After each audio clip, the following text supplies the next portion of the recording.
Bab 2235. Katakan sekali lagi. Tepat ketika Dina hendak mengambil tindakan lagi, adik seperguruan Emir di sampingnya buru-buru menariknya dan membujuk, "Kak Dina, cepat hentikan." Meskipun orang di dalam itu pantas mati, tapi bisa dilihat dari tekanan yang baru saja dia lepaskan, kekuatannya tidak rendah, dia bukanlah sesuatu yang bisa kita tangani, jika terus berlanjut, itu hanya akan merugikanmu. Dina yang terbawa amarah, segera kembali tenang setelah mendengar kata-kata ini. Dia juga tahu, jika dia menyerang, dia benar-benar bukan tandingan orang yang ada di kamar itu, dia hanya mengandalkan nama guru untuk bertindak sombong. Lagi pula, pihak lawan juga dibawa kemari oleh penguasa kota-kota macan putih secara pribadi. Satu-satunya orang yang tidak merasa takut adalah gurunya, Vendra. Kita lihat saja berapa lama kamu bisa bertahan di sana. Tunggu guruku datang, baru kamu tahu rasa, aku pasti akan membuatmu berlutut di kakiku dan memohon ampun. Dina mengucapkan kata-kata kasarnya dan segera pergi bersama para adik seperguruan di sekitarnya untuk memilih halaman kecil lainnya untuk ditinggali. Saat Velo melihat ini, dia langsung menghela nafas lega. Dia diam-diam menghela nafas dalam hati, untungnya, bocah marga yang ini adalah seorang pengecut, tidak berani menunjukkan wajahnya tanpa dukungan dari istana Tuan Kota. Kalau tidak, jika dia benar-benar keluar dan berkonflik dengan Dina, maka Vendra dan Stanley di belakangnya pasti akan membuat kekacauan di Sekte Guntur Langit. Jerry tidak tahu apa yang dipikirkan orang-orang di luar. Setelah keributan di luar pintu mereda, dia terus berkonsentrasi pada kultivasinya. Saat matahari terbenam, seluruh wajah Jerry berbinar. Setelah seharian berkultivasi, luka di tubuhnya hampir sembuh dan kultivasinya semakin terkonsolidasi. Sudah saatnya pergi ke Sekte Senta. Mata Jerry berbinar, dia segera berdiri dan berjalan keluar kamar. Saat ini, beberapa murid Vendra melihatnya dan segera pergi memberi tahu Dina. Segera, sosok Dina muncul di depan Jerry dan menghalangi jalan Jerry, situasinya langsung tegang. Dia tidak menyangka bahwa orang yang berkonflik dengannya di kamar itu hanyalah seorang pemuda yang terlihat agak tampan, namun sangat sederhana. "Bocah, apakah kamu sekarang sudah takut? Apakah kamu ingin menyerahkan kamar itu kepadaku dan kemudian pergi secara diam-diam? Aku katakan padamu, sudah terlambat untuk menyesalinya sekarang. Kamu sudah mengotori kamarku, sekarang berlututlah dan segera minta maaf. Terus berlutut sampai aku meninggalkan Sekte Senta. Baru nanti aku akan mempertimbangkan apakah akan membiarkanmu tetap hidup, kalau tidak, aku akan melumpuhkan kedua kakimu."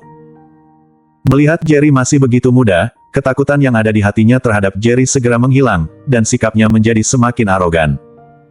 Adik seperguruan lain di sekitarnya juga mengepung Jerry. Mereka sebelumnya terguncang mundur oleh aura menakutkan Jerry, dan sampai saat ini mereka masih menyimpan dendam. Mereka merasa mereka sebelumnya terluka karena terlalu ceroboh, membuat mereka merasa sangat malu. Saat ini, mereka ingin sekali segera memotong Jerry menjadi beberapa bagian.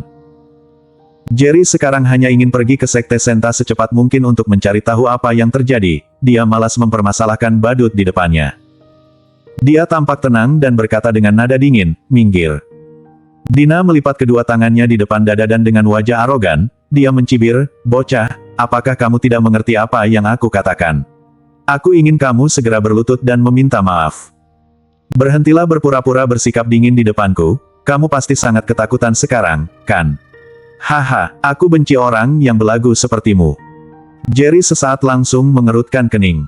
Dia pernah melihat wanita yang sombong dan tidak masuk akal, tetapi belum pernah melihat wanita yang begitu arogan seperti ini.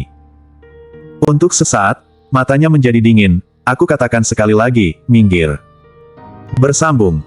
Bab 2236 mengampuni nyawanya. Dina mengambil satu langkah ke depan, membusungkan dadanya, dan tidak menganggap Jerry sama sekali. Dia berkata dengan arogan, "Aku akan mengatakannya lagi. Berlutut dan minta maaf." Jerry juga melihat bahwa wanita di depannya berencana bertarung mati-matian bersamanya, jadi dia tidak mengatakan apa-apa lagi. Pria itu langsung mendorong Dina menjauh darinya. Bam! Meskipun Dina menggunakan seluruh energi spiritualnya untuk melindungi tubuhnya, dia masih terjatuh ke tanah.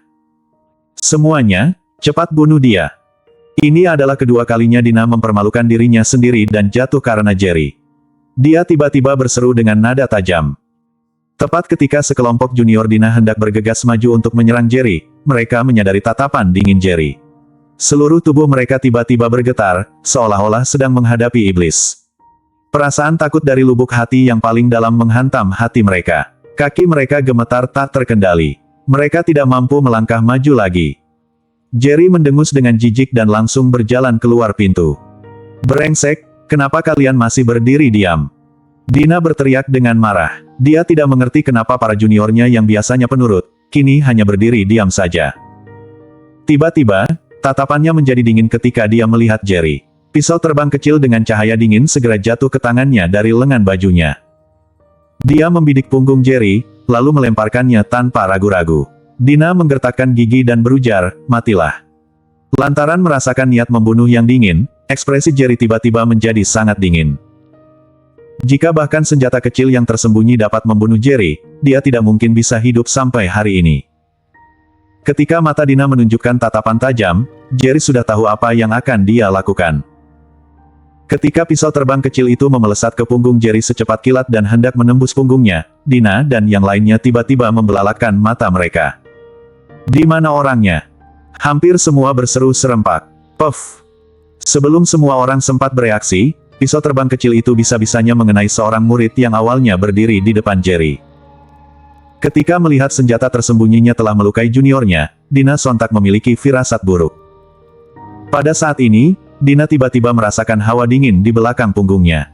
Wajahnya tiba-tiba menjadi pucat, lalu dia tanpa sadar menoleh ke belakang. Dia tidak pernah menyangka Jerry akan muncul di belakangnya dalam sekejap. Pria itu menatapnya seolah sedang melihat orang mati. Suara Jerry terdengar sangat dingin. "Karena kamu sangat ingin mati, aku akan membantumu." Dia awalnya tidak ingin perhitungan dengan orang-orang lemah ini, tetapi dia tidak pernah menyangka bahwa hanya karena dia tidak menyerahkan kamarnya, Dina akan menjadi agresif dan pada akhirnya hendak langsung membunuhnya. Apalagi ketika mengetahui bahwa orang yang ditusuk itu mulutnya berbusa, wajahnya memucat. Dia tampak seperti mati karena keracunan. Jerry sontak memiliki niat membunuh. Dia tidak akan menunjukkan belas kasihan kepada wanita yang ingin membunuhnya, jadi dia mencengkeram leher Dina dan bersiap merenggut nyawanya. Lantaran merasakan aura kematian yang kuat, Dina juga panik dan berkeringat dingin. Dia berjuang mati-matian dan ingin meminta bantuan, tetapi tenggorokannya dicekik oleh Jerry. Dia bahkan tidak bisa bernapas, apalagi mengeluarkan suara. "Tuan Yang, mohon belas kasihan. Tuan Yang, mohon belas kasihan. Mohon jangan gegabah." Tepat ketika Jerry hendak menggunakan telapak tangannya untuk membunuh Dina, Velo buru-buru datang dan memohon belas kasihan. Jerry sedikit mengernyit. Bagaimanapun, dia menumpang tinggal di Sekte Guntur Langit. Melihat Velo yang memohon belas kasihan, dia harus berhenti untuk sementara waktu. Jerry bertanya dengan dingin, "Kenapa? Kamu mau membela dia?" Mendengar ini, Velo buru-buru berkata, "Tidak." Untuk sesaat, dia tidak tahu bagaimana menjawab Jerry. Bagaimanapun, tidak ada pihak yang bisa tersinggung olehnya. Kalaupun dia tidak mengetahui latar belakang Jerry, dia dibawa oleh Stanley. Sebagai murid Sekte Guntur Langit, dia tentu tidak memiliki keberanian untuk menyinggungnya. Dia mengambil napas dalam-dalam beberapa kali, lalu buru-buru menjelaskan, "Dia adalah murid ahli obat Huang, tamu terhormat Master Sekte kami. Aku harap Tuan yang dapat menghargai Sekte Guntur Langit dan membiarkan wanita ini hidup." Jerry sedikit ragu-ragu, tetapi akhirnya melepaskan tangannya. Bagaimanapun, dia belum menemukan keberadaan Feli ketika dia datang ke kota Hydra. Dia masih membutuhkan bantuan Dennis dalam banyak hal, jadi dia tidak ingin menyinggungnya. Namun, Jerry tetap ingin memberikan hukuman berat. Kalaupun dia bermaksud untuk menghargai Dennis, dia tidak ingin mengampuni Dina yang berhati kejam begitu saja. Bersambung.